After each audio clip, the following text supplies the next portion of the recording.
Напомним, что узнать о наличии или отсутствии задолженности теперь стало возможным во всех офисах многофункциональных центров Республики Башкортостан.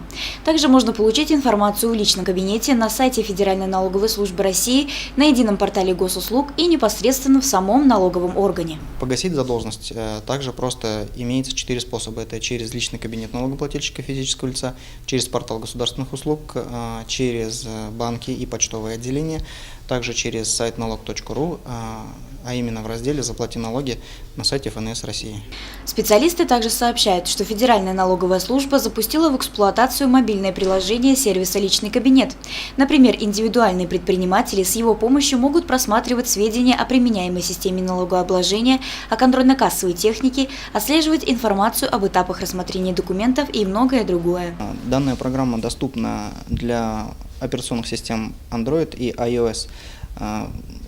Также ее можно скачать на сайте налог.ру или же в App Store и Google Play. Евдокия Титаренко, Олег Кадыров, Любовь Карпова, телекомпания СТВ.